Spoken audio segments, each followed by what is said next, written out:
everybody. Welcome to Creative Visions TV. I'm your host, Dahlman, and this is my board partner, Rodney. Hi. So we're going to bring in a mystery guest today. The guys, we've already been talking to them, and they suggested that we bring in a mystery guest for you guys. So we will do that. What do you think? You know what I'd like to?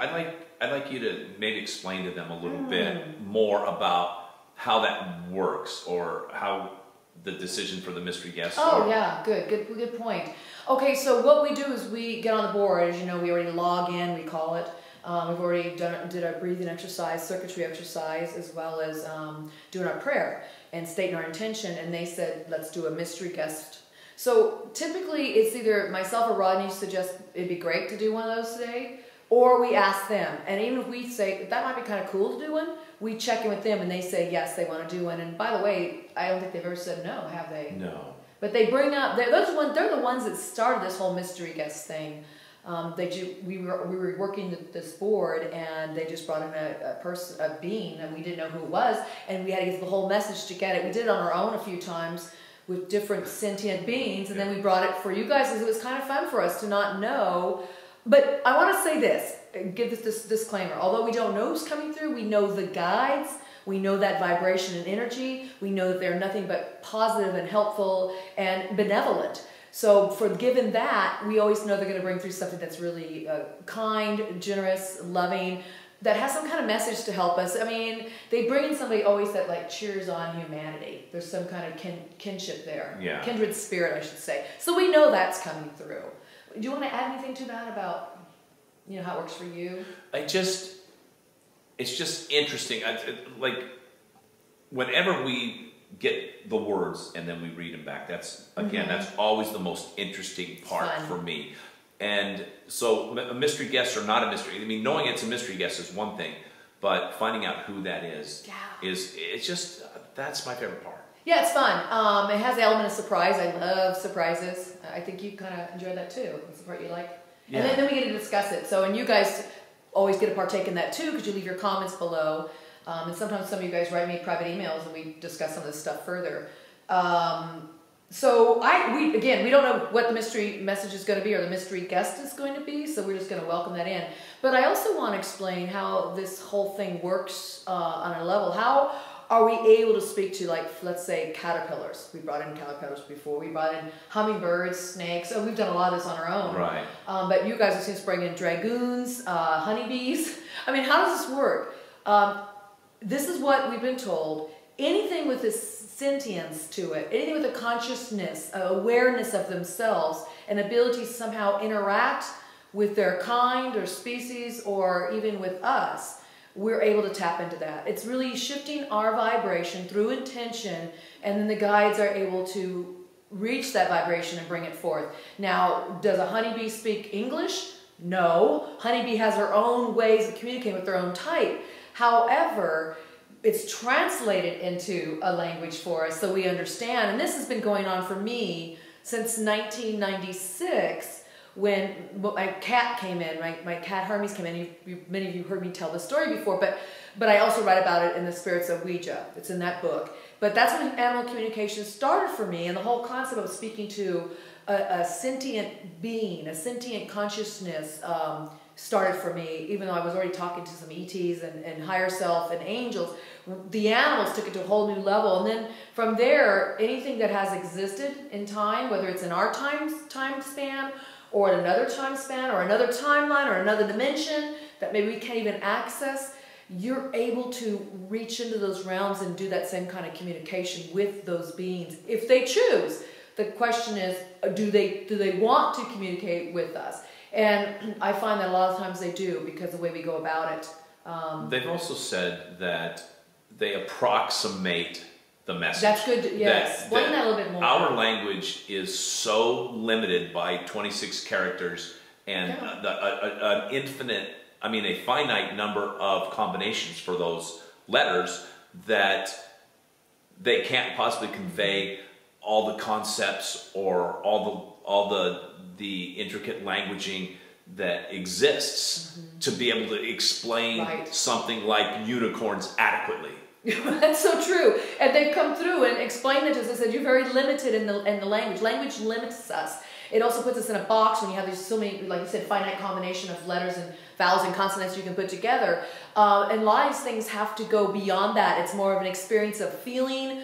It could be the senses you awaken within yourself. And in fact, when I do this work, I'm feeling so much, and it comes to the portal of my heart. I've talked about this a lot of times on this channel, because that is really truly how you reach these other dimensions. It's not so much through your eyes or these ears, it's through the eyes and the ears of your heart. I know it's going to sound weird, but this is how you go to a higher level, greater depth of doing this board work, or any kind of navigating with the unseen dimensions, whether it's mediumship or psychic abilities. You start to awaken these other abilities within us. But we are limited by the language we use, and the animals, we'll talk about the animals right now, they communicate with so much other senses of theirs. It's not so much a verbal language, although they have their own language, and each type has their way they do it. But it's mostly through images and feelings and positions and sounds sometimes, just different stuff. But again, as you mentioned, that they try to proximate. Is that a word? Approximate. That's it. They try to approximate what they're trying to communicate. So when my cats come through, it's not that the cat goes, tell Karen I said this. They're saying this is the feeling, and this is what that would interpret. The vibration would read this way in your language. So we have these interpreters on the other side that help with the messages. So I hope that explains it. Yeah, if it doesn't, I don't know what else to say. I don't either. So anyway, let's do it. Let's bring in the mystery guest. You ready? Yeah. Are you guys ready? Here we go. And we'd already been talking to them a little bit. And just like I said, we've already done all of our logging in process of raising the energy, vibration, and tension, and bringing them in. They're already here. They've been listening to us talk. All right, Let's go. Here we go, guys. Okay. T-I-N-E-A-N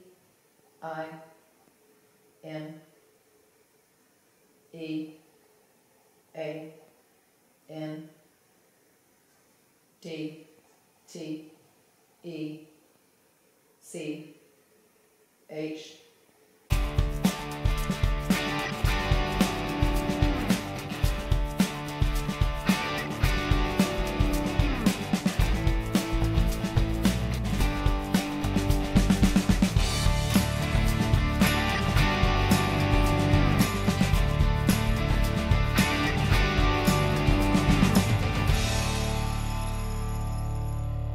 C-E-N-S-E.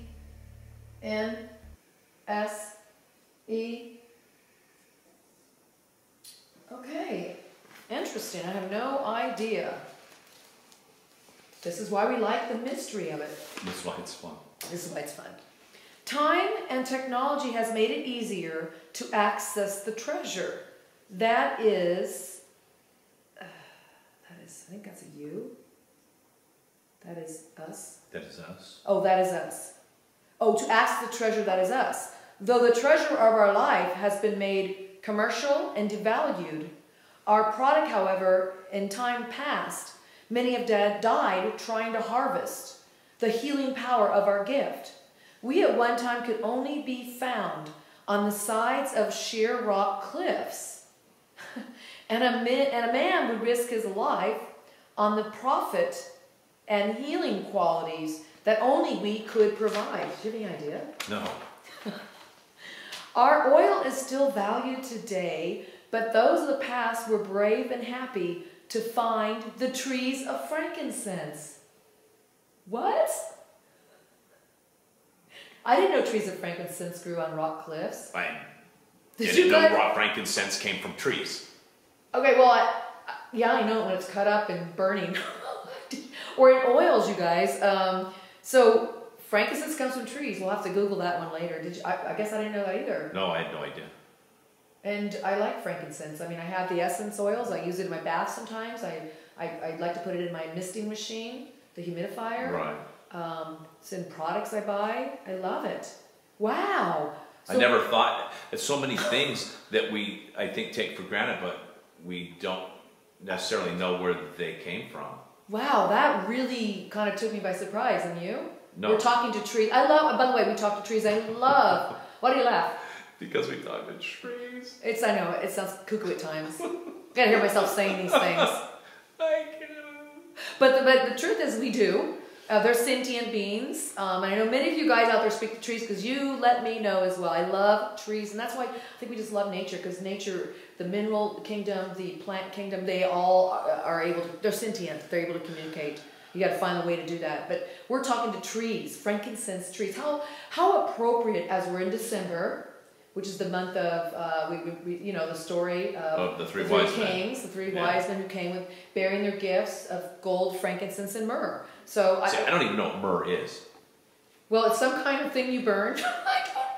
Listen, it's another thing like this. We know what gold is, okay? I think everybody's squared away on that one. Yeah, but wow, frankincense. I just think that's so fitting. So they're kind of, I guess, bringing in this whole beautiful mystery of the wise men. But they did say gift. They did say gift. So they get clever. I'll read it one more time. Time and technology has made it easier to access the treasure that is us.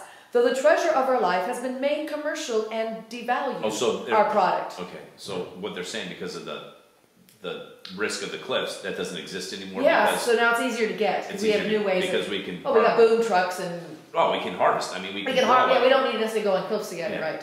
That's kind of cool. Well, we will be Googling all this later.